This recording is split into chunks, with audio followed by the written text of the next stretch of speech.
Добрий день, чистовані русини! В ефірі передача «Живий русинський язик» і я, Олена Копинець-Барта, і отець Дмитрій. Добрий день! Добрий день, дай Боже!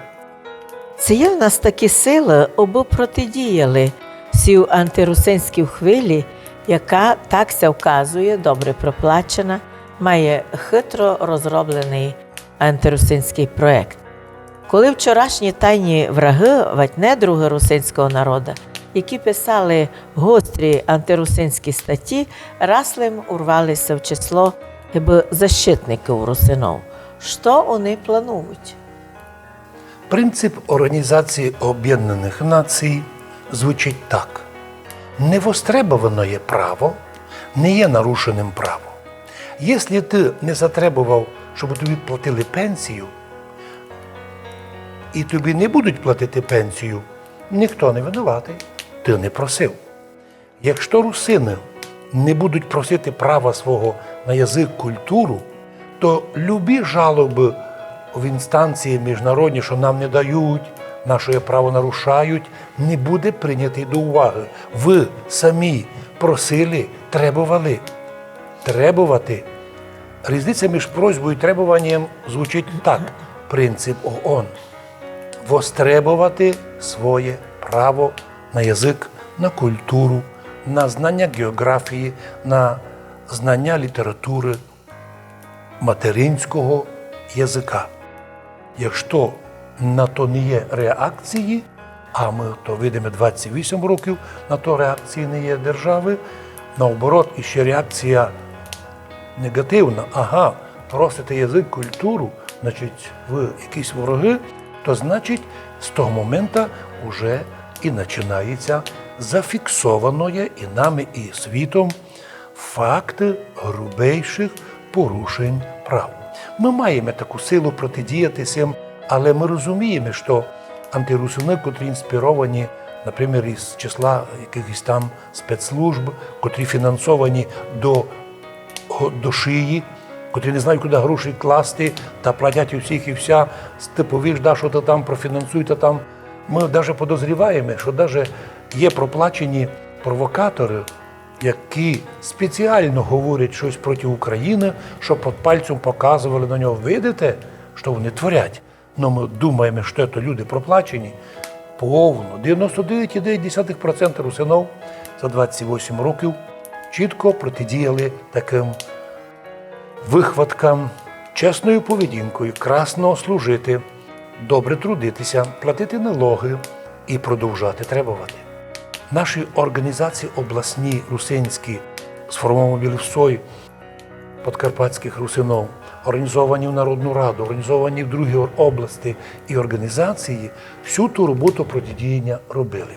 Хочу вам повісти, що я в числі русинської делегації був пару разів у Данії, і там нас у датському інституті, котрі якби тренували русинів, як захищати права свої, там було сказано, не смійте ви русини об'єднуватися в одну організацію, бо нараз їх прикриють спецслужби. Я удивлявся, з чого ви так кажете? А так зафіксована міжнародна практика.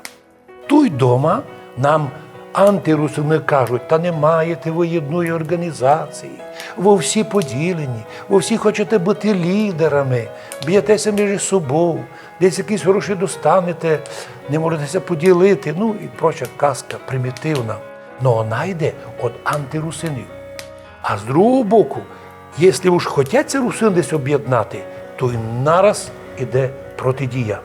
На сайтах различних сил і варишів сообщається, що, мол, та-то русинський язик, місний колорит, некоє чудачество місних людей, а реально то ніч немає будущого, ні світ, ні Європа на то не позирать. Треба просто согласитися і прийняти єдино вірне рішення, забити, що ти русин, забити материнський язик і прийняти язик другого народу і його рахувати за свій. Кстати, були случаї, коли в наших школах є урок рідної мови. Він запланований по закону, щоб діти в класі, які ті мадяри та мали би урок рідної мадярської мови, русини рідної русинської мови, словаки рідної словацької мови. Однак у наших школах то перетворюють декларативно на урок української мови. Як будто діти всі є там одної національності. Ми розуміємо, що протидіяти таким силам можна тільки одно – ніякими другими способами, а як зафіксовано в міжнародних таких движеннях народів, парламентським путем, бути активними і говорити зася, як казали наші древні русини. Позирайте, між білоруським язиком і українським язиком у 100 раз менше різниці між українським язиком і русинським язиком. Но ведь нікому в голову не прийде повісти, що білоруський язик – це відка українського язика або якийсь там відка українського язика. Смішно було б. Мало того, якщо русські говорять, що українська мова – це відка руського язика, то всі супротивляються. Та ви що? Та це окремий язик, окремий народ, визнаний, точка. Но чому в такому случаю іменно в Україні роблять таку помилку, коли і нас, русинів, заставляють рахувати, що ми лем якийсь отголосок великої української мови, а не окремий, красивий, благодатний, багатий унікально і древніми афоризмами, і древніми слав'янізмами язиком карпато-русину.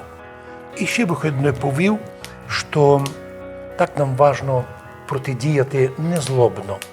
Ми з вами вже говорили в одній з передач, що русини ніколи не обладали фобіями. Ми навіть своїх противників уважаємо в тому плані, щоб видіти в них співгромадян. Так вони антирусини, так вони проплачені, так вони відкривають сайти, де проти русинів діють. Так, але вони громадяни наші. І, можливо, з цієї точки зору вони теж об'єдналися у групу нібито місних русинів, які хочуть бути українцями, а їм хтось мішає. Ми кажемо, ні. То ті русини, котрі хочуть бути українцями, пожалуйста, і збирайте то свободно. Це хочете бути українцями, білорусами, словаками, чехами, мадярами, циганами, євреями, і збирайте свободно.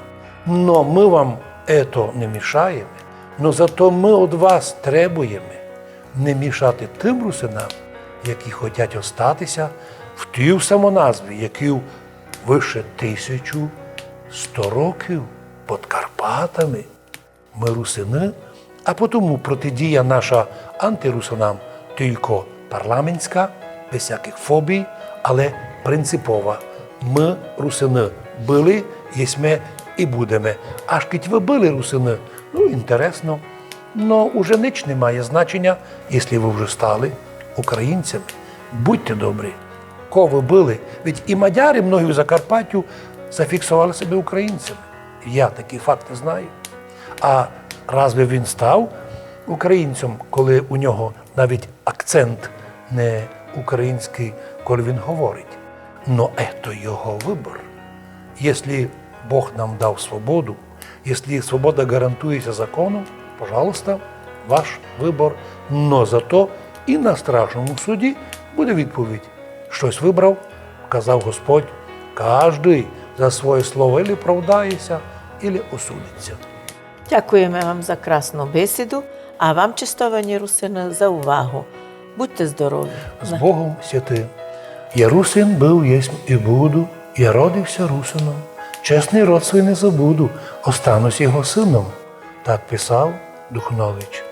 Ці слова стали всерусинським кредо.